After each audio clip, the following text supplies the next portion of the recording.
Monsieur le Président, bienvenue. Monsieur le pasteur Claude Batty, qui est le président de la Fédération protestante de France, Monsieur le Président, bienvenue. Monsieur le métropolite Joseph, de la métropolite orthodoxe romaine, représentant Monsieur le métropolite Emmanuel, président de l'Assemblée des évêques orthodoxes de France, Monsieur le Président, bienvenue. Monsieur le grand rabbin Gilles Bernheim, grand rabbin de France, Monsieur le grand rabbin, bienvenue. Monsieur Mohamed Moussaoui, président du Conseil français du culte musulman, bienvenue. Et Madame la vénérable Marie-Stella Boussemard, qui est présidente de l'Union bouddhiste de France. Je vous renouvelle donc nos remerciements pour votre disponibilité, pour avoir accepté de venir devant l'Assemblée nationale pour nous présenter le point de vue de votre culte.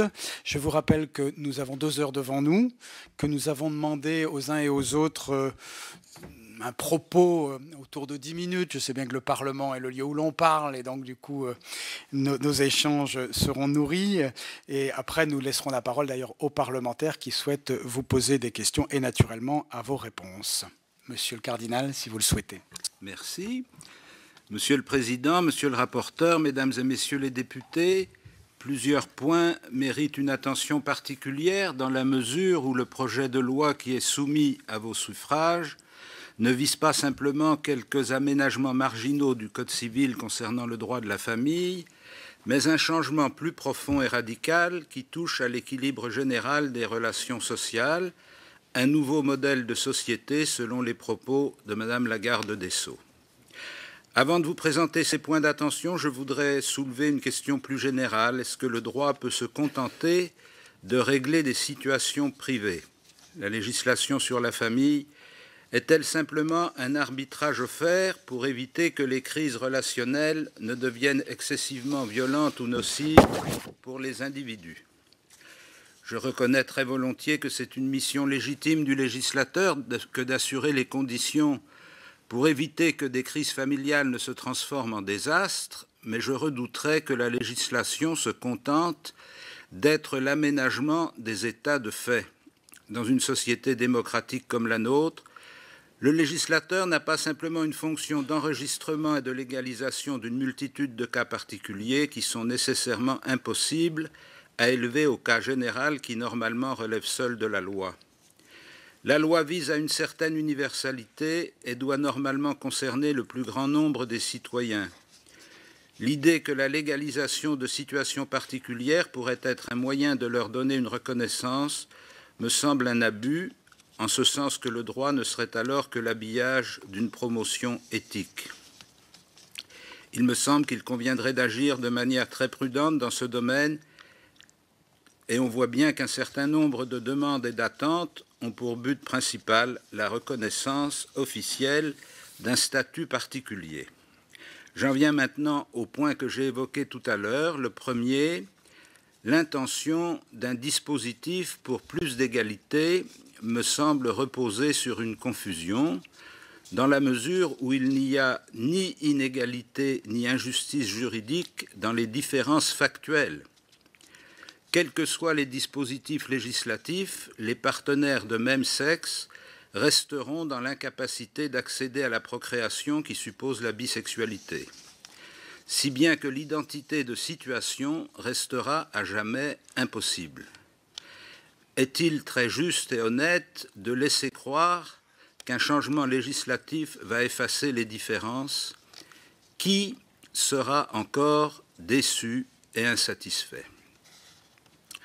Deuxième point, une nouvelle définition du mariage changerait pour tous la fonction sociale de cette institution en la transformant en reconnaissance de situations particulières et de sentiments personnels.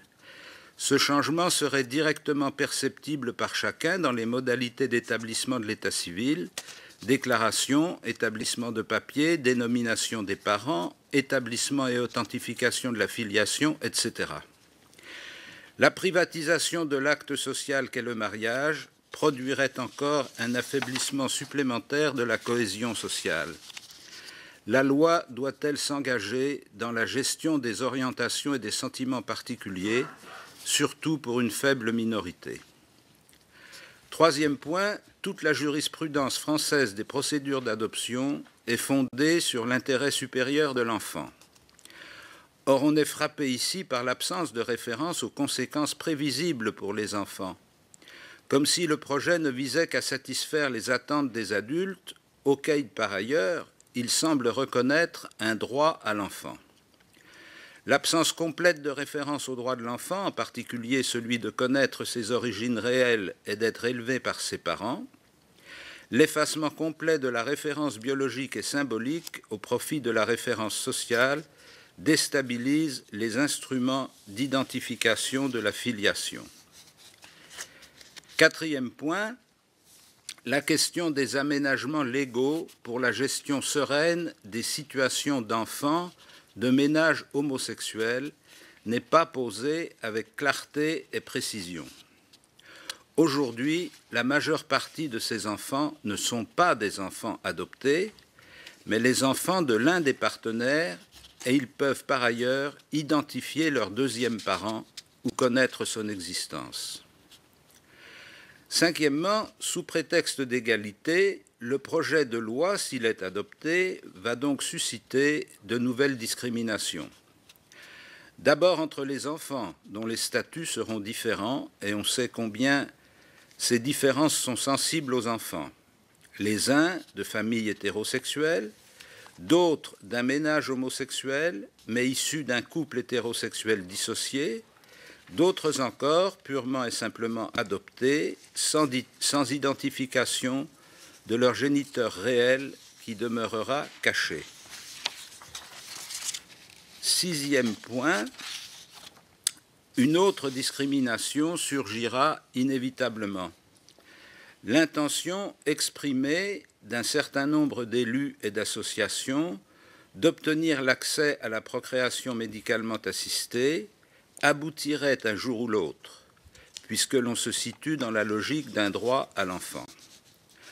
Or, la PMA serait nécessairement discriminatoire, puisqu'elle ne serait accessible qu'aux femmes et non aux hommes, à moins que le législateur ne revienne sur l'indisponibilité du corps humain et ne s'engage dans la gestation pour autrui, avec ses dérives déjà connues ailleurs, de marchandisation et d'aliénation des femmes.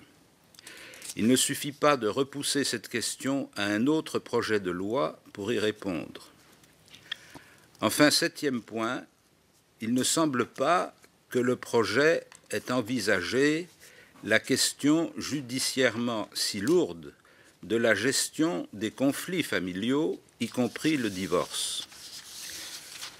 Compte tenu de l'ampleur et de la gravité des questions posées, il me semblerait plus prudent d'examiner à nouveau les possibilités légales de gérer les situations litigieuses sans entrer dans une réforme aussi ambitieuse et hasardeuse. Je vous remercie. Merci beaucoup. Je laisse la parole maintenant à Monsieur le pasteur Claude Batty, président de la Fédération protestante de France. Monsieur le Président, Monsieur le rapporteur, Mesdames et Messieurs les députés, le Conseil de la Fédération protestante de France s'est prononcé par une déclaration en date du 13 octobre dernier. J'en rappelle l'essentiel pour dire que l'argumentation qui a été faite n'était pas d'abord théologique. La question posée par le projet de loi tel que nous le connaissions ou le supposions alors est à nos yeux fondamentalement sociale et collective. Je cite une partie de cette déclaration. Elle relève de la façon dont une société se perçoit et se construit et des symboles dont elle marque le champ de son identité. Or, sur ce point, il faut dire clairement que les distinctions opérées entre homosexualité et hétérosexualité ne sont pas le reflet d'un moralisme dépassé, mais relèvent d'une exigence profonde du corps social. Celui-ci demande à être structuré symboliquement et réellement par la présentation et l'acceptation d'une différence originelle et fondamentale qui traverse jusqu'au plus intime des corps et des manières d'être. Considérer toutes les formes de sexualité comme indifférentes reviendrait en fait à empêcher toute rencontre véritable et tout métissage réel, parce que tout serait déjà imaginairement mélangé et nivelé. Le mariage n'est pas la fête de l'amour, la mise en scène de sentiments, mais une organisation sociale qui contribue à structurer les relations en symbolisant la différence entre générations, entre les sexes, entre épousables et non épousables. Il est le lieu où se construisent les rapports entre les sexes et les générations. Il faut dire qu'il y a depuis quelques dizaines d'années une insistance sur le choix individuel et l'amour qui devient la justification ultime des choix. Ce qui a fait que le mariage traditionnel, demandant engagement et fidélité, a été dévalué au profit d'une conjugalité amoureuse mettant en premier l'authenticité des sentiments et donc la précarité de l'union. Le mariage pour tous, entre guillemets, est une forme ultime de cette évolution qui justifie le mariage par l'amour de deux personnes. Or, à nos yeux, le mariage n'est pas d'abord, comme nous l'avons écrit, la fête de l'amour. L'amour ne peut pas tout légitimer, ni tout justifier, puisque chacun admet, et c'est dans le Code civil, que tout le monde n'est pas épousable. Qu'un homme ne puisse pas épouser un homme ou une femme épouser une femme ne nous paraît donc pas une atteinte à l'égalité, mais le respect d'un agencement du corps social fondé sur autre chose que les sentiments. Il nous paraît utile de répéter que la différence n'induit pas de hiérarchie. J'ai souvent pris cet exemple. Aux Jeux Olympiques, les femmes et les hommes concourent séparément aux épreuves. Mais je pense que cela n'induit pas que les femmes ou les hommes sont moins valeureux ou ont moins de dignité que les autres. C'est deux champs différents. La Fédération protestante de France donne donc un avis défavorable au projet de mariage pour tous, pour des raisons qui ont été souvent exprimées, à commencer par Madame Guigou dans sa lettre de mission en 1998 sur la rénovation du droit de la famille. Elle écrivait « La famille est un des piliers de notre société. Elle est plus qu'une simple juxtaposition de personnes, parce qu'elle est le lieu symbolique où se construisent les rapports entre les sexes, entre les générations et entre l'autorité et la liberté. » Nous ne pensons pas qu'il y ait progrès avec ce projet. Cependant, nous reconnaissons la demande de sécurité juridique accrue, mais nous croyons que ça pourrait se faire sous une autre appellation et par d'autres moyens, avec par exemple une union civile. Ceci dit, le point qui préoccupe le plus la Fédération protestante de France est tout ce qui serait en jeu autour de la filiation. L'adoption découle automatiquement du mariage et permet donc d'introduire indirectement, j'allais presque dire subrepticement, le principe de filiation avec deux parents de même sexe.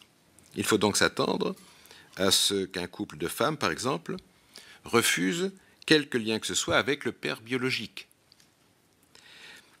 Il n'est pas possible d'entrer dans les détails, mais l'argument souvent avancé qu'il y a déjà de nombreux enfants vivant avec des parents homosexuels, et cela sans dommage, c'est ce qu'on assure, ne nous paraît pas suffisant. Il n'est pas une preuve et néglige le fait que lorsque l'exception devient la règle, les repères changent. Les enfants qui vivent aujourd'hui dans une famille sans père ou sans mère ou avec deux mères ou deux pères sont malgré tout dans un environnement où les références père-mère et la filiation biologique ne sont pas gommées. Qu'en sera-t-il quand le discours général imposera que l'enfant a besoin d'amour, mais pas de référence bisexuelle? Nous croyons qu'il est structurant et important qu'un enfant puisse se situer dans une lignée maternelle et une lignée paternelle. Quoi qu'on puisse en dire, notre origine est bisexuée. Ceux qui considèrent que l'égalité doit être nivelante doivent admettre que les couples de femmes sont avantagés, si j'ose dire, par rapport aux couples d'hommes. Pour réparer cette inégalité, faudra-t-il donc permettre la gestation pour autrui? Nous pointons ici les dérives prévisibles qui se feront évidemment au détriment des enfants, mais qui, de façon manifeste, encourageront la marchandisation du corps humain. En conclusion, je dirais qu'à nos yeux, il conviendrait de travailler sur la consolidation des mécanismes juridiques pour les couples homosexuels, plutôt que de remettre en cause les fondements du Code civil concernant le mariage et la filiation. Merci de votre attention. Merci, Monsieur le Président, de respecter à la fois le terme, les concisions, la précision de vos propos. Je donne la parole maintenant à Monsieur le métropolite Joseph. Merci, Monsieur le Président, Monsieur le rapporteur, Mesdames et Messieurs les députés. Parlant au nom de l'Assemblée des évêques orthodoxes de France, j'ai l'honneur de vous saluer et de vous assurer de prime abord que nous prions constamment dans chacune de nos liturgies pour notre pays, pour ceux qui le gouvernent et pour tout son peuple. C'est-à-dire, nous vous portons tous, quel que soit votre statut et votre condition, dans nos prières. Et la prière ne peut être dans ce contexte qu'amour et attention aimante envers l'autre. En tant que pasteurs chrétiens, nous ne pouvons qu'apprécier cette intention que nous souhaitons être louable, qui consisterait à nous pousser tous, les uns et les autres, à sortir des préjugés, à ouvrir les yeux du cœur et à porter dans la société qui est la nôtre un autre regard positif sur la différence, un regard d'amour et de compréhension, et non pas un regard de condamnation et de suspicion. Cette intention est certes louable qu'en s'agissant des personnes homosexuelles, nos frères, souvent nos fidèles et nos enfants spirituels. Il y a lieu de trouver les moyens pour qu'elles ne fassent plus l'objet de discrimination et d'humiliation, comme c'était le cas jusqu'il n'y a pas si longtemps. Et ceci est en soi quelque chose d'agréable à Dieu qui est le Père de tous les êtres humains, quels qu'ils soient et quelles que soient leurs conditions. Cette situation nouvelle donc, et ce retournement positif que nous devons avoir, nous conduit tous ensemble à avoir des attitudes nouvelles également vis-à-vis de la différence et en particulier des personnes homosexuelles pour avoir des attitudes caractérisées par l'accueil, l'écoute et la prise en considération de ces personnes et de leur sensibilité. C'est avec une telle finalité qu'il nous semble que le gouvernement français a voulu peut-être présenter un projet de loi qui ouvre le mariage aux personnes de même sexe avec pour objectif de mettre tout le monde à pied d'égalité. Mais cette approche en mettant tout le monde à égalité dans le même moule juridique et sociétal, plutôt que de régler un problème, ouvre d'autres et suscite malheureusement des clivages et des divisions qui renforcent les oppositions et les frontières préexistantes et dessert complètement l'intention louable qui était peut-être celle de porter un regard autre sur la différence. Nous souhaitons attirer en effet votre attention sur les points suivants. Premier, il faut le dire, cette question du mariage n'est pas une question seulement pour les religions. Une telle question éminemment structurante pour la société est une question éminemment sociétale qui nous concerne tous, au-delà de nos croyances ou de nos non-croyances. Le mariage n'est pas la propriété d'une religion ou des religions, mais si les religions, c'est évident, même si elles ont aussi leur mot à dire. Cette institution pluriséculaire concerne toute l'humanité. Le débat sur cette question doit échapper au clivage traditionnel et à toute forme d'instrumentalisation politique, religieuse ou idéologique. Traitée par le gouvernement sous l'angle de l'égalité des droits, elle dépasse cet angle, aussi légitime qu'il soit, puisqu'elle touche au-delà de la notion du couple à la conception de la famille, de la filiation, de l'éducation des enfants, de l'altérité, de la différence des genres, des régimes matrimoniaux, etc.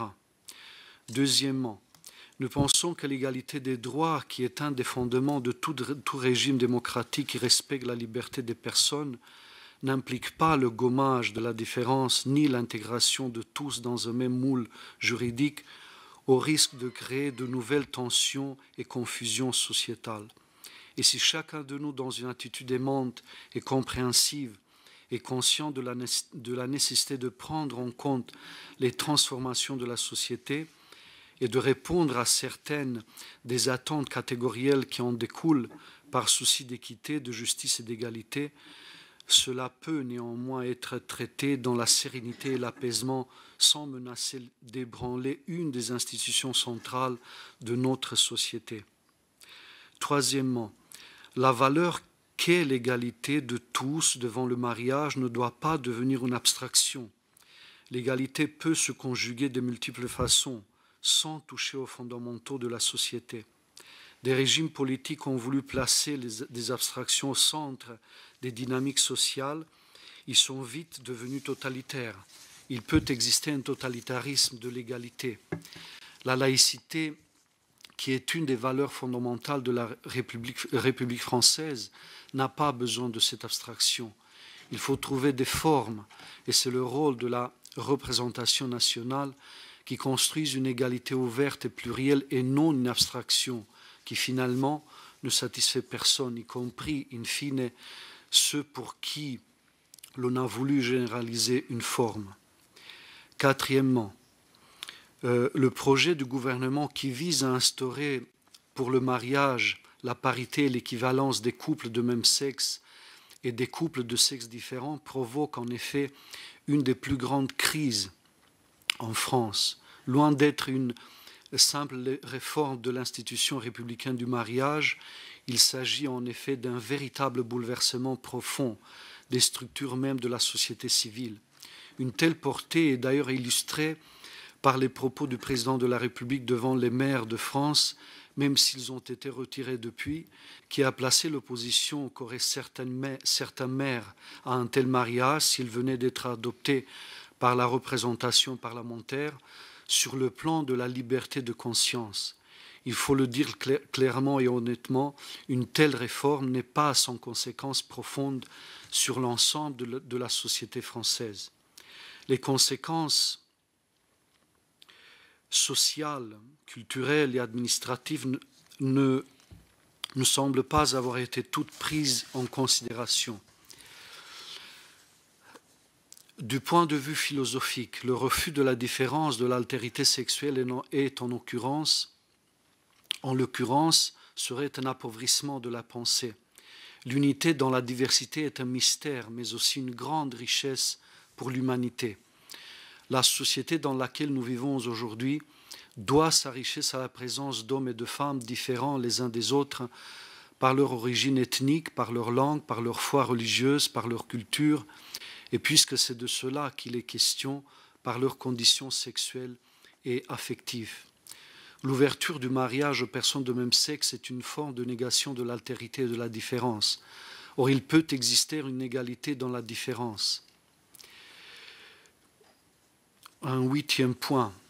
Pour souligner la secousse culturelle et spirituelle que constituerait ce qui est en fait la destruction de l'institution conjugale, nous tenons à rappeler que la référence biblique est une donnée constitutive de notre civilisation, en particulier de la culture française.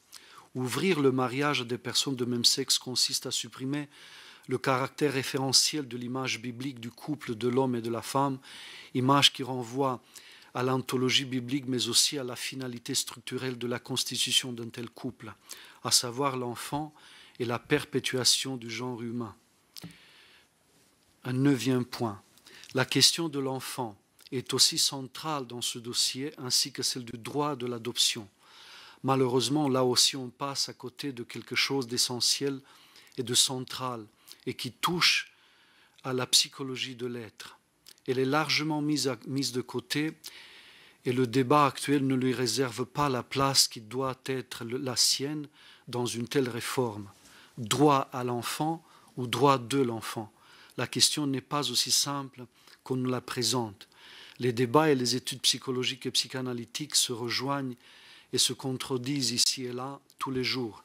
Avons-nous aujourd'hui le recul nécessaire et l'objectivité suffisante pour apprécier à sa juste portée les effets positifs ou néfastes qu'aurait une telle réforme sur la question de l'enfant dans un couple? Et un dixième point, la présence de communautés religieuses et philosophiques est une réalité objective dans notre pays. Nous apprécions le fait que leurs paroles et pensées soient entendues et prises en considération par l'audition de ce jour. mais nous attendons encore davantage de la part du gouvernement pour prendre en compte les prises de position détaillées et approfondies de ces diverses communautés qui, en l'occurrence, au-delà de leurs différences, ont été toutes unanimes pour souligner les dangers d'une telle réforme et pour adopter une attitude très critique et réservée pour le sujet qui nous préoccupe aujourd'hui. Notre responsabilité citoyenne de formuler les demandes suivantes.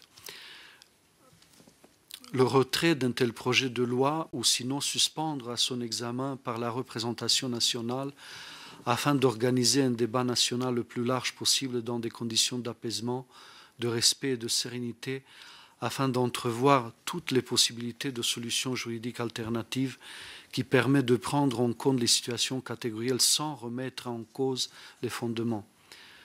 Mettre fin à cette nouvelle source de division qui frapperait notre pays, qui n'en a pas besoin et qui va en s'amplifiant.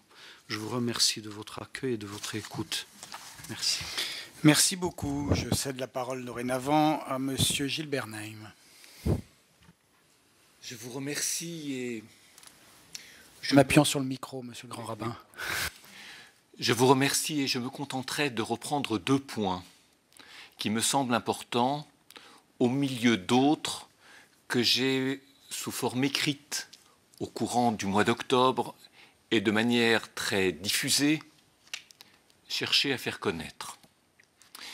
Un grand nombre de nos concitoyens ne perçoit dans la revendication du mariage homosexuel qu'une étape supplémentaire de la lutte démocratique contre l'injustice et les discriminations dans la continuité de celles engagées contre le racisme.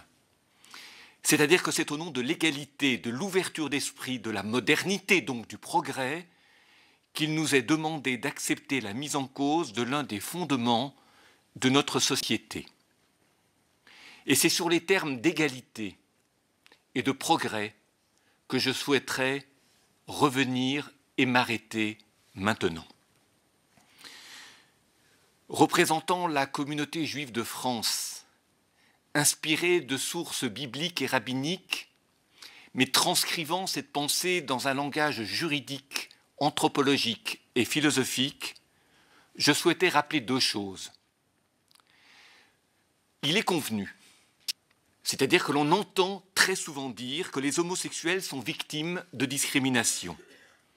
Ils doivent avoir, comme les hétérosexuels, le droit de se marier. Mais ce que l'on oublie souvent de dire, c'est que l'argument du mariage pour tous ceux qui s'aiment ne tient pas. Ce n'est pas parce que des gens s'aiment qu'ils ont systématiquement le droit de se marier, qu'ils soient hétérosexuels ou homosexuels. Au nom de l'égalité, de la tolérance, de la lutte contre les discriminations et de tant d'autres principes, on ne peut pas donner droit au mariage à tous ceux qui s'aiment. N'est pas en cause ici la sincérité d'un amour. Et il est compréhensible que des personnes amoureuses souhaitent voir leur amour reconnu. Toutefois, des règles strictes délimitent aujourd'hui et continueront demain de délimiter les alliances autorisées et les alliances interdites au mariage. En ce sens, le mariage pour tous est uniquement un slogan car l'autorisation du mariage homosexuel maintiendrait des inégalités et des discriminations à l'encontre de tous ceux qui s'aiment, mais dont le mariage continue d'être interdit. Dans la vision du monde que je partage avec de nombreuses personnes croyantes ou non croyantes, le mariage n'est pas uniquement la reconnaissance d'un amour. Le mariage est l'institution qui articule l'alliance de l'homme et de la femme avec la succession des générations. Le mariage est l'institution d'une famille, c'est-à-dire d'une cellule qui crée une relation de filiation directe entre ses membres, et au-delà de la vie commune de 2 personnes, le mariage organise la vie d'une communauté composée de descendants et d'ascendants. En ce sens, le mariage est un acte fondamental dans la construction et dans la stabilité dont tant des individus que de la société. L'autre, je ne dirais pas lieu commun, mais d'autres propos entendus suggèrent que l'homoparentalité existe de fait, que des milliers et des milliers d'enfants sont élevés déjà par des couples homosexuels et qu'il faut donc créer un cadre juridique pour protéger ces enfants. Alors permettez-moi de répondre à ce que l'on entend, aux arguments qui sont avancés et d'argumenter point par point. On oublie souvent de dire que la loi permet déjà d'organiser la vie quotidienne des familles recomposées, de rappeler l'article 372 du Code civil qui indique que l'exercice de l'autorité parentale revient au père et à la mère de l'enfant et que les parents n'ont pas la possibilité de céder à leur convenance leur autorité à un tiers. En revanche, le Code civil envisage la possibilité de déléguer l'exercice de l'autorité parentale à un tiers sur décision du juge aux affaires familiales, voire article 377 et suivant du Code civil. La délégation peut être totale et elle concerne alors tous les droits relatifs à l'enfant, sauf celui de consentir à son adoption. Mais elle peut être aussi, cette délégation, elle peut être partielle. Elle concerne alors simplement certains aspects comme la garde ou la surveillance. Et le juge aux affaires familiales peut seul décider de la délégation ou restitution de l'autorité parentale. Mais le mécanisme de la délégation présente l'inconvénient de déposséder les parents de ce qui est délégué au tiers. C'est pourquoi, devant le phénomène croissant des familles recomposées, le mécanisme a été assoupli en 2002, loi numéro 2002-305 du 4 mars 2002 relative à l'autorité parentale, et donne désormais aux juges aux affaires familiales la possibilité d'organiser pour les besoins d'éducation de l'enfant et avec l'accord des parents le partage de l'exercice de l'autorité parentale, article 377.1 du Code civil. Un tel partage permet d'associer un tiers à l'exercice de l'autorité parentale sans que cela entraîne pour le parent la perte de prérogatives. La compagne homosexuelle peut déjà partager l'exercice de l'autorité parentale avec la mère. La question de savoir si ce partage de l'autorité parentale avec un tiers peut s'opérer au sein d'un couple homosexuel a déjà été posée à la Cour de cassation, laquelle a accepté que l'autorité parentale puisse être partagée entre la mère et la compagne homosexuelle de celle-ci, Cour de cassation 24 février 2006. Dans son arrêt, la première chambre civile de la Cour de cassation affirme que le Code civil ne s'oppose pas à ce qu'une mère seule, titulaire de l'autorité parentale, en délègue tout ou partie de l'exercice à la femme avec laquelle elle vit en union stable et continue, dès lors que les circonstances l'exigent et que la mesure est conforme à l'intérêt supérieur de l'enfant. Il est ainsi jugé que l'intérêt supérieur des enfants peut justifier, en pareille circonstance, que l'autorité parentale soit partagée entre une mère et sa compagne, a expliqué la Cour de cassation. Il n'est donc pas nécessaire d'ajouter encore la loi à ce qui existe déjà. Le droit français est suffisamment riche pour répondre aux situations des familles recomposées actuelles, y compris les familles homoparentales. Au lieu d'ajouter encore au dispositif légal, ne faut-il pas simplement chercher à mieux faire connaître ce qui existe déjà et qui répond aux situations existantes? Mieux informer sur ce dispositif permettrait de l'utiliser pleinement et de trouver aussi des solutions souples, sur mesure, pour permettre aux beaux-parents, entre guillemets, ou à un autre tiers d'être associé à l'exercice de l'autorité parentale à l'égard de l'enfant, si cela s'avère nécessaire et conforme à l'intérêt de l'enfant. Alors si je devais conclure, je dirais deux choses. D'abord, que si, représentant la communauté juive de France, je m'oppose à cette loi du mariage pour tous, ce n'est pas parce que je suis opposé au progrès. Le progrès, c'est le développement en bien, c'est le développement en mieux. Par exemple, la lutte contre l'homophobie est un progrès. La loi pénalisant les actes et promos homophobes est un progrès.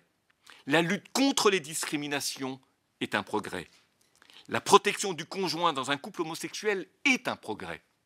Mais en quoi le mariage homosexuel et l'adoption par les couples homosexuels sont-ils un progrès? Ce sont des changements de normes sociales et juridiques. À mes yeux, ce ne sont pas des progrès.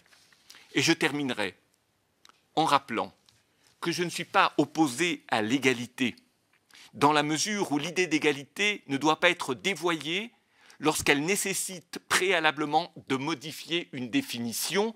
Ici, c'est la définition du mariage qui est modifiée, et non pas les droits de l'homme ou de la femme, que ce soit dans les couples hétéros ou homosexuels, qui sont changés. Il faut savoir au nom de quoi on agit, quel serait l'impact de ces changements, et si l'on est ou non en train d'enclencher une mécanique que l'on sera plus tard incapable d'arrêter. Voilà ce que je souhaitais rappeler à l'occasion de cette audition. Je vous remercie. Merci beaucoup, Monsieur le Grand Rabbin. Je donne la parole au président du Conseil français du culte musulman, Monsieur Mohamed Moussaoui. Monsieur le Président, Monsieur le rapporteur, Mesdames et Messieurs les députés, dans le projet de loi « Mariage pour tous », le gouvernement déclare être conscient de toutes les dimensions philosophiques et anthropologiques entourant le mariage et estime que ces dimensions ne peuvent venir percuter l'exigence de l'égalité. Ce projet va étendre aux personnes de même sexe les dispositions actuelles du mariage, de la filiation et de la parenté. Il ouvre l'adoption aux couples homosexuels, et ce, dans un cadre identique à celui qui est actuellement en vigueur. Le projet de loi, nous dit-on, ne prévoit pas d'équivalent à la présomption de paternité qui existe aujourd'hui au sein des couples mariés. L'accès à la procréation médicalement assistée n'entre pas dans le périmètre du projet de loi et la gestation pour autrui ne sera pas légalisée. Le mariage fait l'objet d'un encadrement particulier dans la jurisprudence musulmane, comme en témoignent les nombreux textes coraniques et traditions prophétiques qui traitent des questions du statut personnel et de la famille, des épousables, des non-épousables, des droits et des devoirs des conjoints, des règles de l'héritage et des relations entre les générations et de nombreux sujets en lien avec le mariage. Il ressort de ces textes que le mariage, selon la religion musulmane, est un pacte fondé sur le consentement mutuel en vue d'établir une union légale et durable, je peux citer le Coran, sourate 4, verset 21, entre un homme et une femme. Il a pour but la vie dans la fidélité réciproque et la fondation d'une famille stable sous la direction des deux époux. De ce fait, la non-conformité de mariage homosexuel avec les principes de la jurisprudence musulmane fait l'unanimité au sein de toutes les écoles juridiques musulmanes, qu'elles soient sunnites ou chiites. Ce pacte entre un homme et une femme crée une filiation réelle et structurante non seulement de la relation de l'individu avec ses ascendants et ses descendants, mais également de sa relation avec les autres membres de la société. C'est en ce sens qu'on peut lire dans un verset coranique « Ô hommes, nous vous avons créés d'un et nous vous avons répartis en peuples et en tribus pour que vous fassiez connaissance en vérité le plus méritant d'entre vous auprès de Dieu et le plus pieux. » Le culte musulman au mariage de deux personnes de même sexe étant réaffirmé, nous devons rajouter que, compte tenu du principe de laïcité, qui tient compte de la diversité et de la pluralité de religions et de convictions au sein de notre société, nous sommes conscients que les règles et les normes d'une religion, en particulier l'islam, ne peuvent être mises en avant pour s'opposer ou se soustraire aux normes et aux règles de la République, qui s'appliquent à tous. Ces règles républicaines doivent être le résultat de débats et de choix démocratiques ouverts à tous.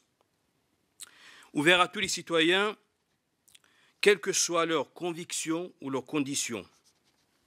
Profondément attachés au principe de justice et du respect de l'égale dignité de tous, ainsi qu'à la reconnaissance de la pluralité des convictions dans notre société, contribuer dans cet état d'esprit au débat démocratique et à l'évaluation des choix projetés pour notre modèle sociétal.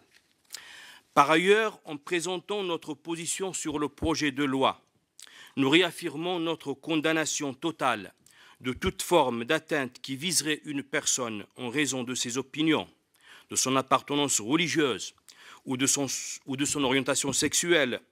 Et à ce titre, nous condamnons fermement tout acte homophobe. Le projet de loi portant sur l'ouverture du mariage aux personnes de même sexe n'est pas une simple extension d'un statut réservé aujourd'hui à des couples hétérosexuels. Il s'agit de transformer profondément une institution millénaire qui a permis à l'humanité de continuer à exister et à s'organiser avec des repères clairs, en harmonie avec la création toute entière. Nous avons créé de toutes choses deux éléments de couple, mâle-femelle, peut-être vous rappellerez-vous, dit le Coran, sourate 51, verset 49. Le principe de l'accès sans discrimination à une institution, quelle que soit cette institution, le mariage en est un cas particulier, peut et doit être dissocié de la mission assignée à cette institution. Le principe de l'accès sans discrimination à une institution, quelle que soit cette institution, ne peut être dissocié de la mission assignée à cette institution. Ce sont les conditions de l'accomplissement de cette mission qui déterminent les qualités requises pour les candidats qui souhaitent accéder à cette institution. La mission du mariage ne peut être réduite à la reconnaissance d'un lien amoureux entre deux personnes ou à leur volonté de vivre ensemble. Sa mission est aussi la fondation d'une famille stable sous la direction des deux époux.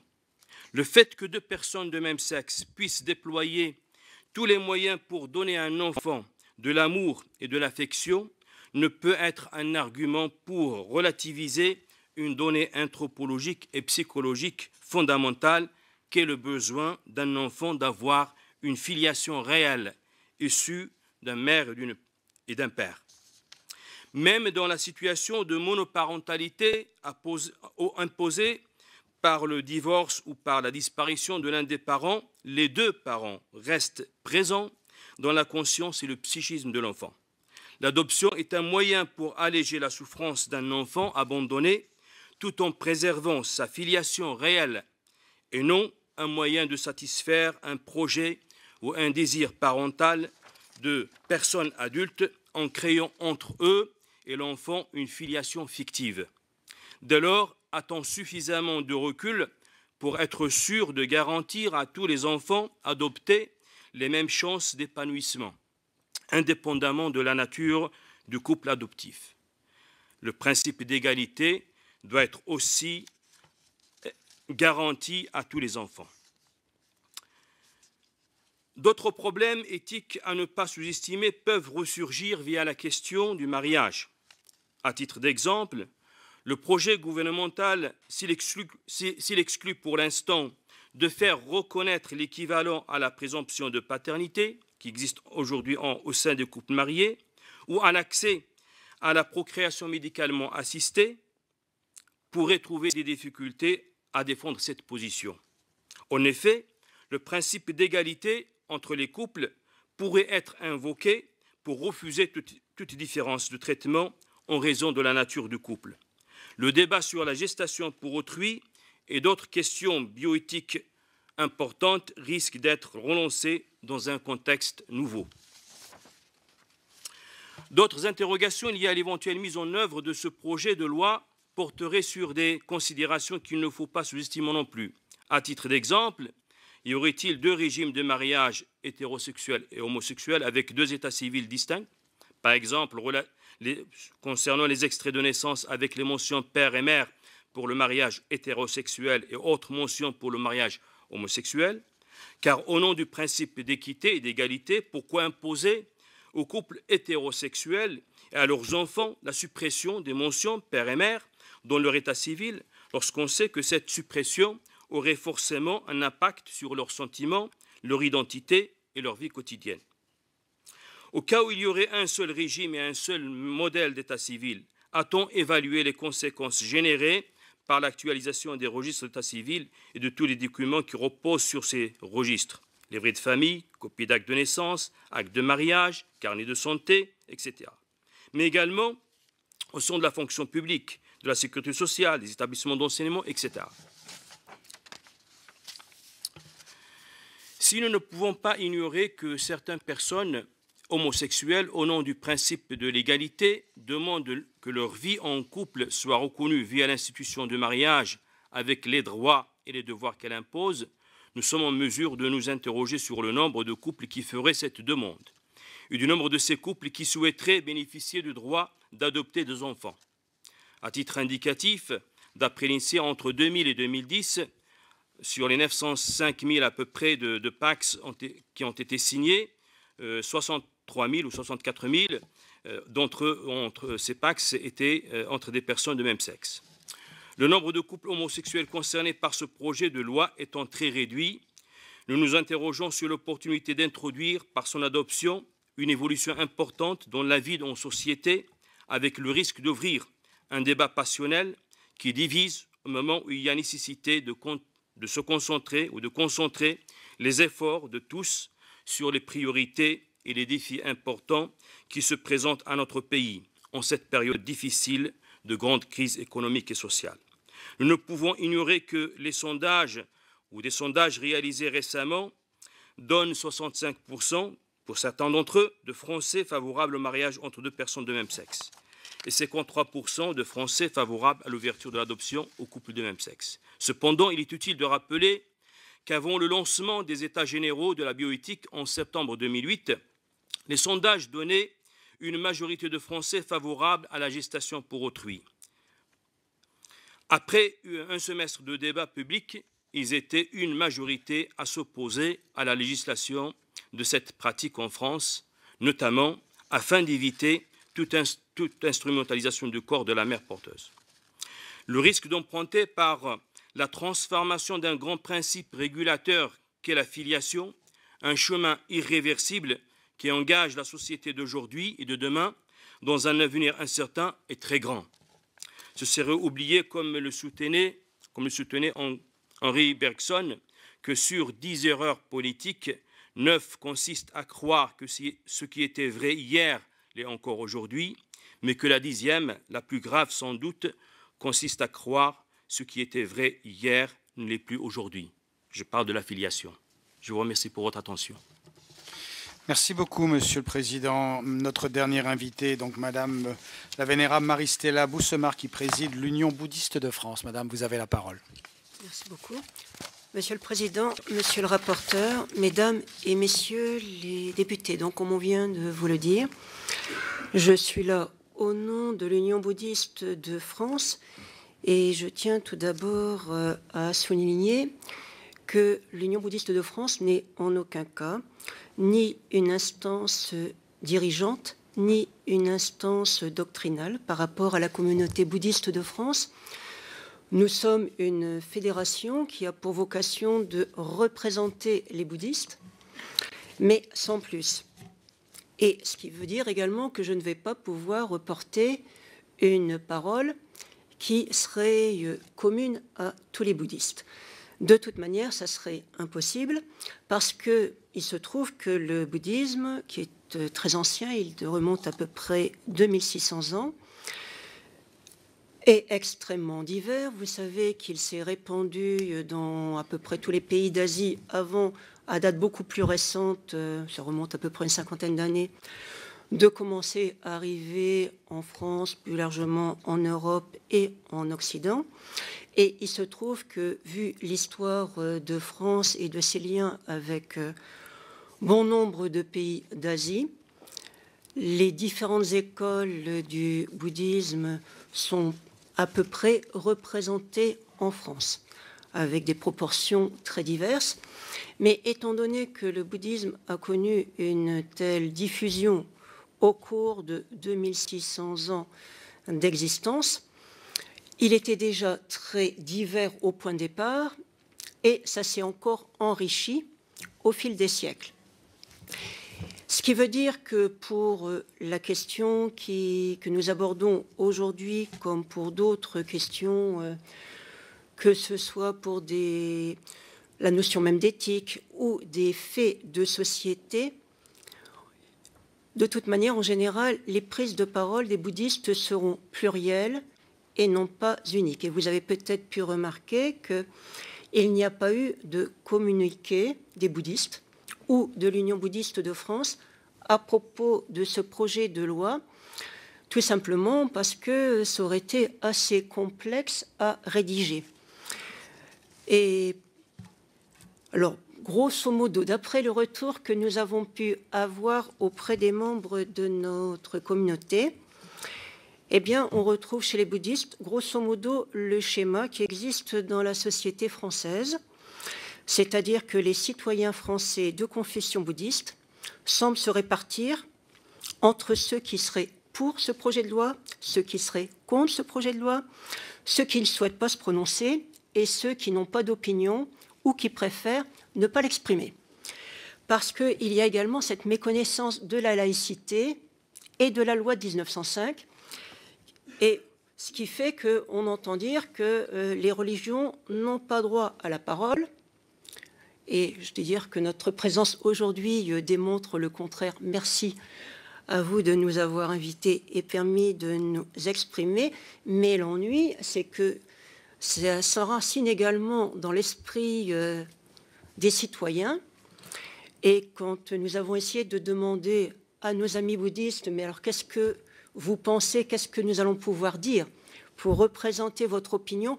Ah non, non, en tant que citoyen, j'ai une idée, mais en tant que bouddhiste, je n'ai rien à dire. Et là, nous leur disons, mais comment vous faites pour vous diviser en deux? Parce que dès lors qu'on a choisi d'être de telle ou telle tradition, ça nous paraît quand même difficile d'avoir une opinion en tant que citoyen qui serait totalement déconnectée des autres valeurs que l'on aurait pu retenir. Donc déjà, pour vous dire la difficulté de ma position maintenant, autre difficulté, c'est que nous, on est très récents en France. Alors du coup, j'ai regardé quelque chose de plus large comme panorama. Puisque, en plus, dans le bouddhisme, on considère qu'il y a cette notion d'interdépendance et qu'on ne peut peut-être pas non plus considérer une question fondamentale de manière qui serait trop limitée, qu'il vaut mieux essayer d'avoir une vision d'ensemble. Et il est évident que là, nous sommes dans le cadre de l'Assemblée nationale, qu'il s'agit d'un projet de loi français. Donc pour nous, c'est effectivement à l'État et à la population d'exprimer ce qu'elle souhaite pour son pays.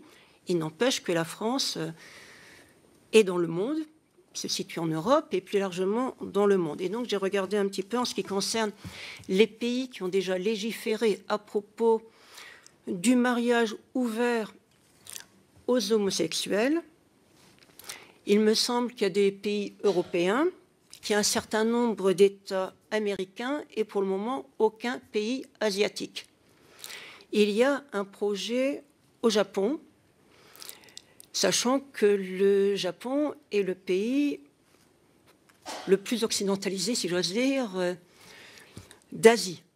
Donc il y a peut-être également là une influence intéressante à creuser. Étant donné que pour nous, le bouddhisme, ça n'est pas un scoop, nous arrive d'Asie, donc évidemment, ça nous pose quand même question le fait que jusqu'à présent, aucun pays d'Asie n'ait cru bon de prendre à bras-le-corps cette question qui est d'actualité sur le plan international et n'a pas encore légiféré. Alors du coup, nous sommes également allés puiser, ce qui nous paraissait logique, dans les enseignements du Bouddha. Et là, nous nous apercevons qu'en fait, le Bouddha n'a jamais parlé d'homosexualité. C'est-à-dire qu'il n'a jamais mis d'un côté les hétérosexuels et de l'autre côté les homosexuels. Ce qui fait également que quand on regarde dans la plupart des pays d'Asie, ça n'est pas que les homosexuels aient toujours eu une position très facile, n'exagérons pas, mais il n'y a jamais eu de persécution en tant que telle, pour la seule raison qu'ils auraient été homosexuels. Ça ne veut pas dire qu'ils n'aient jamais subi de pression sociale, parce que comme on l'a dit de nombreuses fois, je ne vais pas reprendre les mêmes propos, Le mariage existe par contre partout. Habituellement, il est quand même considéré comme étant le vecteur social pour constituer une famille.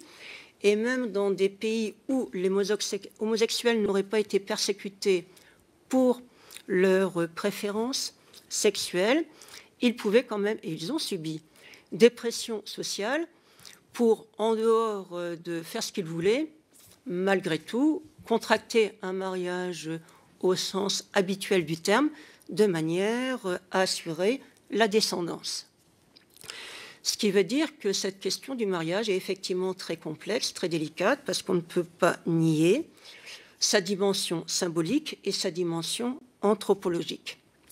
Alors pour nous, bouddhistes, c'est à nouveau un peu plus facile, en ce sens que d'une manière évidente, le mariage est un acte civil et en aucun cas un acte religieux. Il n'y a pas de sacrement du mariage chez les bouddhistes. Il y a des bénédictions faites par les religieux lors des épousailles, mais le mariage est considéré comme un contrat social qui est passé entre deux personnes et d'ailleurs très souvent entre deux familles. Ça peut être parfois d'ailleurs entre deux États, quand il s'agissait du mariage de dirigeants, du mariage de rois. Et étant donné que le mariage n'a donc aucune connotation sacrée, ça explique également que dans les pays de culture bouddhiste, la notion de séparation a toujours été conçue d'une autre manière et que, sachant qu'au cas par cas et d'un pays à l'autre, il pouvait y avoir de grandes variétés, malgré tout, ça n'est pas le bouddhisme qui va fixer les usages, c'est la culture ambiante. Et donc, la séparation, le divorce ont pu être admis et exister dans le fait depuis des centaines d'années dans les pays de culture bouddhiste. Et là, je vais, je crois, faire frémir beaucoup de personnes d'horreur ici même. Mais quand on regarde les cultures d'Asie, donc, qui est souvent donc, imprégnées par le bouddhisme, aux côtés de la monogamie, ben, on trouve également la polygamie et la polyandrie, en général pour des raisons qui sont économiques ou également politiques. C'est-à-dire que le mariage a vraiment cette dimension sociale, économique et politique, parfois. Ce qui veut dire également qu'en tant que religion bouddhiste, tout ce que nous pouvons faire, c'est à nouveau rappeler ce que le Bouddha en a dit, c'est-à-dire qu'il invitait ses fidèles, d'une part, à respecter l'éthique et d'autre part, à respecter les lois du pays où la personne se trouvait. On pourrait dire que ça revient au même, pas tout à fait, parce qu'il arrive des cas où la loi permet des choses qui peuvent être contraires à une certaine vision éthique que l'on aurait. L'inverse peut également être vrai. Donc, selon nous, il appartient à l'État et ça veut dire finalement à la population de décider de ce qu'elle souhaite comme société actuelle. Et après, il appartient à chacun de faire appel à ses convictions, à ses croyances, pour savoir ce que lui, en tant que personne, en tant qu'individu, va faire ou ne pas faire. Et en ce qui concerne donc cette notion de mariage ouvert à des homosexuels, chez les bouddhistes, il va y avoir là vraiment deux visions différentes. Il y a ceux qui vont estimer que, après tout, c'est l'amour qui est le plus important et que du moment qu'il y a la pureté des sentiments, dans la mesure où un mariage homosexuel ne pourrait pas porter atteinte à l'ordre public, il n'y a rien à dire. Et puis, il y a ceux qui ont une autre vision de l'éthique et de ce qui pourrait être conçu comme correct ou incorrect sur le plan sexuel, qui vont dire, malgré tout, c'est vrai qu'il y a une lecture un petit peu plus détaillée de ce qui serait des conduites sexuelles qualifiées d'incorrectes, et où là, effectivement, la sodomie serait peut-être un peu en dehors. Mais là, évidemment, ça va dépendre à chacun de voir est-ce qu'il a envie ou non de respecter une telle éthique ou pas. Autrement dit, c'est vrai qu'un référendum aurait pu être une option intéressante. et prendre également peut-être du temps pour un débat de société en profondeur, en essayant d'évaluer les conséquences sur notre société française, mais également la conséquence sur la vie des personnes qui pourraient être amenées à contracter un tel type de mariage ou à adopter des enfants, contrairement à ce que les autres cultes ont exprimé avant nous. Chez nous, apparemment, la notion de filiation nous paraît beaucoup plus simple à régler, puisque partant de ce que l'on peut voir déjà dans la réalité des choses, il nous semble qu'au fond, n'importe quelle personne faisant preuve d'amour vis-à-vis d'un enfant pourrait remplir les critères, à condition évidemment que le bien de l'enfant reste une priorité. Mais il faut également penser que cet enfant est peut-être amené à voyager, ne va pas forcément vivre toute sa vie sur le territoire français, et qu'il faut également tenir compte de la situation qui peut exister sur le plan légal dans d'autres pays, et que donc il faut vraiment peser les conséquences à court terme, à moyen terme et à long terme pour tous les intéressés, et notamment les enfants. Donc, pour conclure, ça serait de souhaiter que, puisque nous avons cette chance de vivre dans un pays où toutes les libertés de pensée et d'expression sont garanties par la Constitution, chacun puisse faire le meilleur usage possible de ces libertés dont nous avons la chance de jouir, dans le respect de l'autre, avec sagesse, avec amour et avec compassion. Merci. Merci beaucoup, madame. Je vais donner la parole à notre rapporteur, Erwan Binet, en vous priant de m'excuser parce que je suis contraint de m'arrêter là pour ma part, mais Erwan Binet va continuer l'audition. Merci, Monsieur le Président. D'abord, pour me joindre aux propos que vous avez tenus en introduction de cette audition, pour me joindre aux remerciements que je vous adresse également, Madame, Messieurs, d'avoir bien voulu accepter cette invitation cet après-midi. Je poserai seulement 2 questions, peut-être plus adressées aux messieurs, parce que Madame, votre discours était un petit peu différent, plus équilibré. Donc 2 questions. Vous avez, messieurs, souvent, dans votre vocabulaire, utilisé un certain nombre de mots que j'ai notés: risque, secousse, atteinte, pour désigner ce que ce projet de loi, selon vous, pourrait avoir comme conséquence sur l'institution du mariage hétérosexuel tel qu'il existe aujourd'hui. Autrement dit, que notre projet de loi, qui ouvre le mariage et finalement la filiation aux couples de personnes de même sexe, devait avoir des conséquences très concrètes sur le mariage tel qu'il existe aujourd'hui entre un homme et une femme. J'aimerais davantage comprendre ce risque, dans la mesure où la volonté, cela ne vous a sans doute pas échappé, du gouvernement, mais aussi de la majorité parlementaire, est clairement de ne pas détricoter le code civil pour l'adapter aux couples homosexuels, mais justement de faire rentrer les couples homosexuels et leurs familles, telles qu'elles existent aujourd'hui réellement, vous l'avez dit, les uns et les autres, dans le code civil, en l'adaptant, en définissant ne serait-ce que le mariage qui n'est pas aujourd'hui défini. Donc voilà, ma première question, c'est quel est réellement ce risque selon vous? Comment vous le vivez? Parce que j'avoue ne pas partager cette vision-là. Deuxième question. Le mariage, vous l'avez dit, chacun d'entre vous est une institution, une belle institution qui pour vous est extrêmement importante, socle de la société. Vous avez aussi là tous eu un vocabulaire qui le démontrait. C'est une reconnaissance sociale, une reconnaissance publique. On va devant Monsieur le maire. Elle assure la durabilité du lien. Elle permet la fondation d'une famille. Elle permet aussi, c'est important pour nous, législateurs, la sécurité des enfants, mais aussi du couple dans la durée.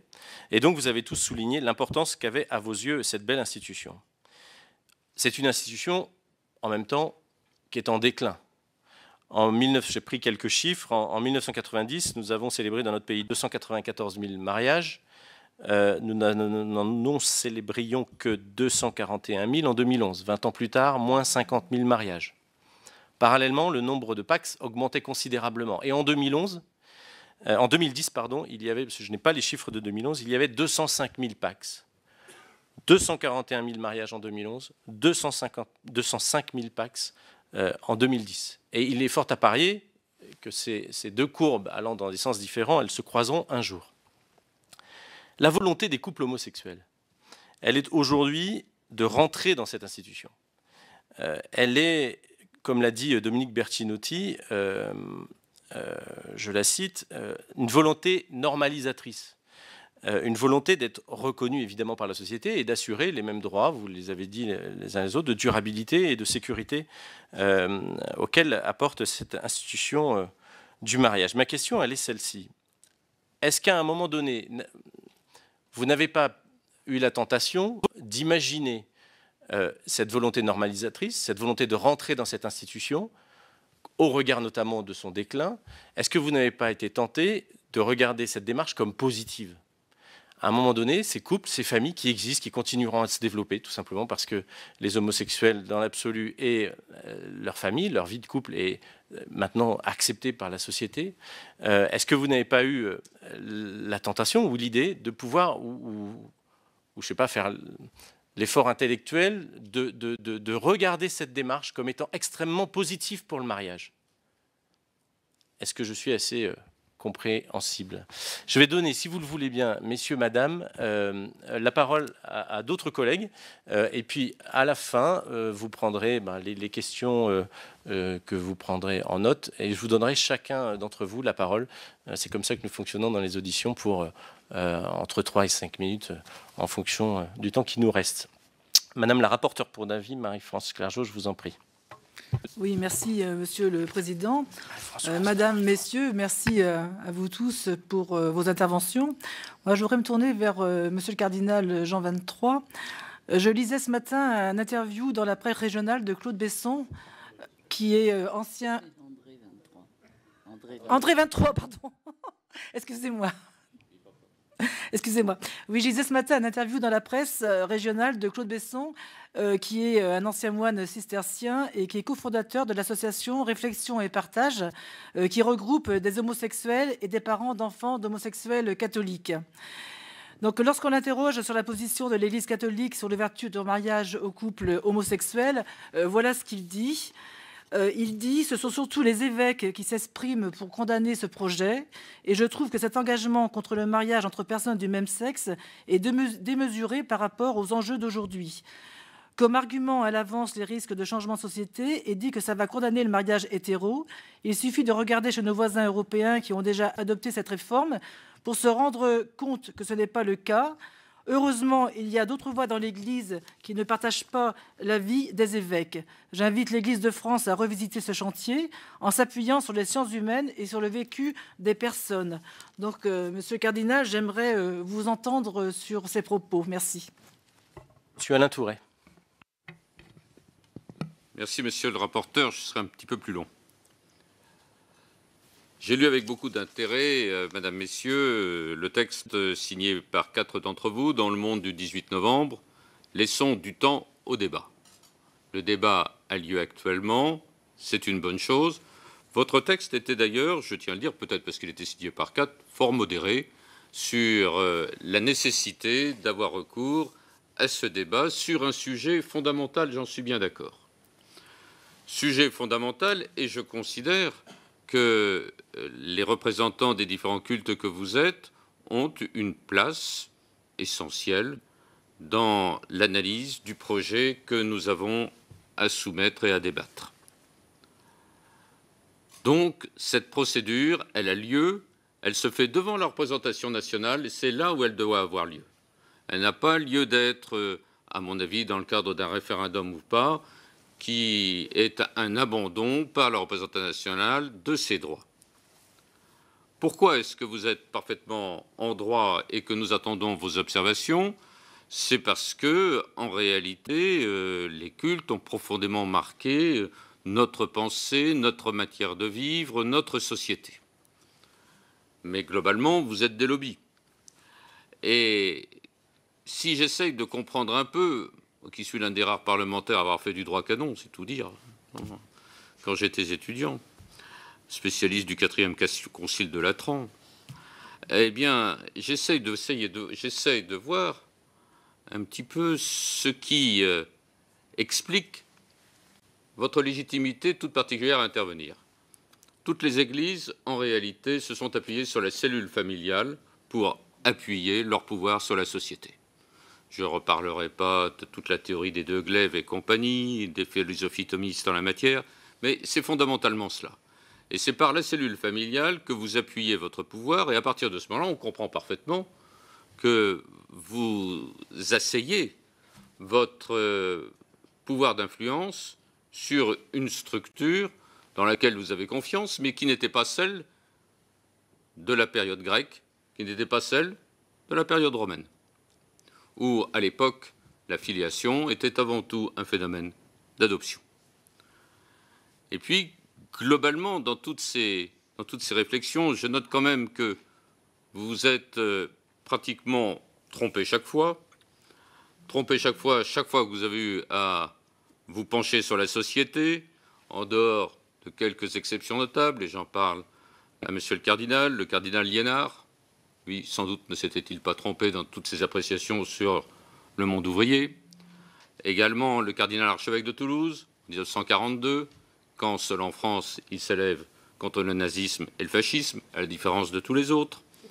Et finalement, ce que je note à ce niveau-là, c'est que globalement, l'Église a toujours eu à choisir entre être une Église d'ordre ou une Église de service. Et que là, véritablement, vous êtes dans le cadre du renforcement de votre pouvoir par l'Église d'ordre. L'ordre par les structures, l'ordre par la philosophie. Et c'est ce qui explique vraisemblablement pourquoi l'ensemble des philosophes vous a quitté. Il n'y a plus de grands philosophes qui peuvent s'exprimer, tel Teilhard de Chardin, au nom de l'Église catholique. Où sont-ils les philosophes qui étaient susceptibles de vous appuyer? Ils ne sont plus là. Ils ne sont plus là parce que la fracture entre vous autres, les 5 de la religion du livre, et l'opinion est totale. Et cette fracture, on la voit en particulier par quelques sondages. 87% des Français considèrent, selon le sondage du Monde de l'IFOP du 8 novembre 2012, que l'homosexualité est une manière comme une autre de vivre sa sexualité. 87%. 65% des Français estiment que les couples homosexuels doivent pouvoir avoir le droit de se marier. Il y a 10 ans, ils étaient 51%. Lorsque j'étais l'un des signataires du Pax, à l'époque, l'ensemble des cultes, des représentants, se sont pratiquement tous opposés au Pax, pratiquement. Avec moins de structuration, je pense, que ce qui se passe actuellement. Mais c'était quand même une réalité. Alors je pense qu'en réalité, il y a une explication qui peut se faire. Lorsqu'en 1792, le mariage, qui était une institution conservée par l'Église catholique en France, a été sécularisé, on a conservé le terme de mariage. C'est peut-être là toute l'ambiguïté. Parce qu'on est passé d'un consentement, ça restait un consentement, mais on est passé d'un mariage sacrement à un mariage institution, avec le rôle désormais dévolu du curé à l'officier d'état civil. Et on a conservé le terme. Et je pense profondément que depuis 1792, nous vivons sur cette ambiguïté. Et qu'à partir de ce moment-là, cette transformation que nous allons faire, et qui va répondre à ce principe d'égalité sur lequel je vais revenir, parce que vous avez eu des termes très durs sur cette notion d'égalité, eh bien, vous ne l'admettez pas. Vous ne l'admettez pas parce que vous êtes globalement resté dans une position qui était celle antérieure à 1792. Alors, c'est là, à mon avis, l'une des raisons essentielles pour lesquelles il y a une différence fondamentale entre la société et vous. Deuxième réflexion que je voudrais avoir, c'est sur l'égalité. Car finalement, vous avez eu raison, c'est le terme essentiel. L'égalité, c'est un beau terme, c'est un des termes fondateurs de la République, l'égalité. Et j'ai entendu l'un d'entre vous parler du totalitarisme de l'égalité. Vous voyez que vous n'y allez pas de main morte, ou avec le dos de la cuillère, enfin comme on veut. On peut prendre des expressions un peu plus triviales. Et parler du totalitarisme de l'égalité, c'est nous envoyer aux pires périodes que l'histoire a pu connaître. L'égalité, ce n'est pas une égalité totalitaire qui exclut les autres. L'égalité, c'est un concept rassembleur qui est aussi beau que celui de liberté, de fraternité et de laïcité. Et pourquoi nous semble-t-il que cette fonction d'égalité est essentielle? Puisque en sont exclus, qu'on le veuille ou qu'on ne le veuille pas, les homosexuels de notre société. Et ce n'est que par le principe d'égalité qu'on est susceptible de trouver un concept fort, unificateur, rassembleur, qui permet de trouver une possibilité pour eux de retrouver toute leur place dans notre société. Notre société s'est créée globalement sur l'homophobie, à tout moment. C'est une parfaite réalité. Elle s'est créée sur le rejet des autres. Et vous le savez mieux que quiconque, vous qui représentez la religion juive. Vous le savez mieux que quiconque, vous qui représentez la religion musulmane. Vous le savez mieux que quiconque, vous qui représentez la religion protestante. Ça a toujours été les autres qui vous ont exclus. Et cette espèce d'exclusion, n'est-il pas enfin temps d'y mettre fin pour l'une des parties essentielles de notre société? C'est véritablement cette question que je veux vous poser. Et maintenant, je terminerai. Rapidement, Monsieur le cardinal, s'il vous plaît, Monsieur Tourret, pour laisser la parole à vos collègues. Je voudrais terminer, puisque on participe à un grand moment de l'histoire, Monsieur le rapporteur. Donc, je voudrais pouvoir continuer sur mon argumentation. Monsieur le cardinal, vous représentez le principal culte de France. J'ai vu à quel point, peut-être, dans la lignée du pape actuel, est-ce que cette lignée aurait été la même si un autre pape avait été choisi? J'ai lu tout ce que le cardinal archevêque de Milan à l'époque avait écrit, qui n'était pas du tout ce qui est actuellement fait. Je vois qu'actuellement, vous lancez vos troupes, vous lancez vos évêques, vous allez lancer vos catholiques s'il en reste. Mais est-ce qu'à partir de ce moment-là, jusqu'où allez-vous aller? Allez-vous encourager les manifestations dans la rue comme au moment de l'école libre? Est-ce que vous ne croyez pas qu'on doit simplement rester dans le cadre de cette discussion, comme aujourd'hui nous la menons, sur le plan des idées et de la philosophie, et laisser aux élus que nous sommes, députés, représentants de la représentation nationale, de décider, puisque nous avons été élus pour cela? Je vous remercie. Merci, Monsieur Tourret. Jean-Yves Le Bouillonnec. Merci, Monsieur le Président. Je connais la concision légendaire. Alors là, c'est sévère pour moi. Allez-y, Monsieur Le Bouillonnec. Ou alors je vais en avoir de la part de nos hôtes. Permettez-moi d'abord de vous dire le plaisir que j'éprouve à vous rencontrer. La diversité, plutôt l'appartenance à un groupe ne fait pas l'uniformité. Pour moi, c'est un honneur pour notre commission de vous recevoir. Et il m'apparaît important qu'un élu de la nation qui témoigne de la laïcité en témoigne totalement, c'est-à-dire dans ce qu'elle représente non seulement de défense de la liberté religieuse, mais du respect de l'expression religieuse. Je voulais vous le dire.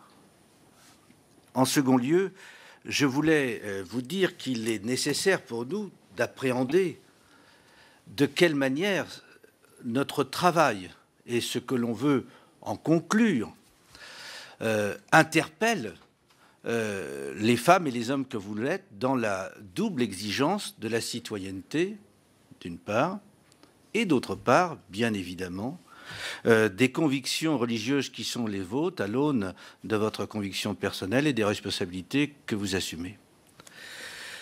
C'est important pour nous, sachant que votre expression individuelle, celle des communautés ou des églises ou celle de vos fidèles, ne constitue pas l'instrument obligatoire de décision de la part de notre Assemblée et de notre Parlement. Et du même coup, je traduis l'envie de beaucoup d'entre nous de voir que ces expressions-là ne soient pas à un moment donné interprétées par maladresse, mais aussi parfois par maladresse de ceux qui la traduisent, comme une contestation des responsabilités respectives que nous avons. Et dans ces sujets, il est vrai, il peut très vite y avoir confusion. Et nous sommes un certain nombre de députés à déjà recevoir sur nos sites des propos je ne dis pas des menaces, mais des interpellations qui me semblent dévoyer les débats et vos expressions. Je tenais à le dire. Et je voulais vous questionner sur 3 points. Le problème, c'est le point de l'égalité. Vous avez bien compris que c'est cet objectif-là qui est poursuivi par la loi. Et vous avez semblé traduire, notamment vous, monsieur le pasteur, que ce principe pouvait avoir une certaine limite. Je pense que vous traduisiez la limite naturelle. L'homme ne sera jamais mère. Mais ce n'est pas parce que cette réalité physique, biologique s'impose à nous, que nous n'avons pas à traduire dans notre vie commune le chemin le plus proche possible de la pleine égalité. Permettez-moi de vous rappeler que la femme a eu des droits en 1945 pour voter, mais qu'il a fallu attendre 1965 pour qu'elle connaisse l'égalité dans le mariage, avec la reconnaissance de sa capacité juridique. Qui défilait dans les rues, à part les femmes que l'on souvent vilipendait, pour défendre ce principe? Et quelle a été la place de vos institutions dans ce combat? Sur le sujet des enfants, il a fallu attendre 1972 pour qu'on reconnaisse qu'un enfant non légitime existait. Filiation naturelle. Et puis, cette lente progression, jusqu'à il y a à peine une dizaine d'années, pour qu'on reconnaisse à l'enfant, même né dans les liens adultérins du mariage, soit pleinement reconnu comme un enfant dans tous les éléments. Quel chemin d'égalité! Quelle place vos institutions ont occupé dans ce combat? Je me permets de vous interpeller, parce que cette interpellation est portée par beaucoup comme étant la traduction d'une nécessité que la réflexion de vos églises, de vos institutions se replace dans cette réalité-là. Ce chemin a été parcouru par les républicains, et souvent par ceux qu'en étaient les victimes, les femmes dans l'égalité. Et les jugements d'alors étaient d'une terrible sévérité. Je vous demande de questionner cette idée d'égalité. À notre niveau, notre capacité d'homme, construisant les normes de la société, et sans aller jusqu'à ce que rend impossible la réalité biologique, ne pensez-vous pas que le chemin de l'égalité puisse encore nous ouvrir des espaces, notamment dans le lien du mariage, par son accès à tous ceux qui simplement ont envie de revendiquer un plein statut social à deux, dans les relations d'amour, comme un homme et une femme le font déjà. Première question. Deuxième question, vous dites le mariage est institution et fondement et socle de notre société. Bien sûr que non. Dans une réalité que notre rapporteur vous a traduit, et dans une réalité que depuis le début de ces auditions, nous découvrons à tout moment. Le mariage n'est pas le socle de la société. Ce qui est l'un des socles importants, c'est la vie d'être humain, homme-femme, ou homme ou femme entre eux. Ça, c'est la réalité. Et c'est ce que signifie le Pacs aujourd'hui avec plus de 200 000. C'est ça que ça signifie. Et encore, il y en a d'autres qui ne se pacsent pas, qui ne se marient pas et qui vivent un parcours de vie dans des conditions qui ne peuvent être que remarquables. Vous évoquez le mariage qui n'a pas toujours été celui que nous connaissons aujourd'hui, d'ailleurs qui n'a pas eu non plus dans vos institutions la même nature. Ce mariage-là est un instrument parmi tant d'autres de partager les choses. Mais à partir du moment où nous reconnaissons que la République, elle, attache une particularité à ce lien particulier que l'on va proclamer, que l'on va faire proclamer devant l'officier de l'état civil et à qui on donne des conséquences particulières en termes d'obligation, la fidélité, le secours à l'assistance, en termes de conséquences sur les enfants, en termes de conséquences patrimoniales de succession. Cette réalité-là, qui n'est qu'une des réalités de la vie dans notre société, et une réalité de plus en plus infime, cette réalité-là, pourquoi en fermer la porte à 2 hommes ou à 2 femmes. C'est donc la question que je vous pose. Pouvez-vous encore dire que le mariage est le socle de notre société dans cette réalité? Il ne l'est pas d'ailleurs dans beaucoup de sociétés et dans beaucoup de cultures. Il ne l'a pas toujours été, comme il est aujourd'hui, et on sait bien qu'il évolue encore. Est-ce que vous pourrez toujours dire ça si dans 15 ans, il n'y a pratiquement qu'une infime partie de nos concitoyens qui choisissent le mariage?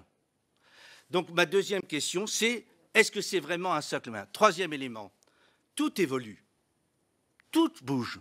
La réalité de notre société, qui peut s'en échapper? Après tout, la liberté religieuse, Monseigneur, celle proclamée par Vatican II, n'était pas celle d'avant Vatican II. Et c'est une sacrée différence, vous le savez bien, puisqu'elle a donné lieu notamment à toute l'œuvre œcuménique de l'Église après Vatican.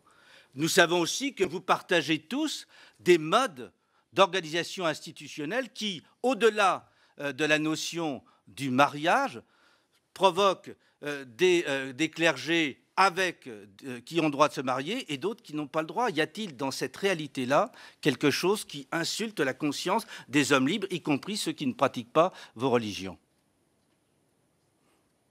C'est cette question-là que nous, qui sommes les représentants de nos concitoyens, qui avons la charge de l'ordonnancement social la plus parfaite possible, nous posons. Est-ce qu'en définitive, sans vouloir s'arrêter d'une manière irréversible au temps qui est, l'idée de ne pas en tenir compte ne constitue pas une erreur plus grave que la prudence à faire évoluer les choses d'une manière la plus lente possible? Troisième de mes questions. Merci, mon cher collègue.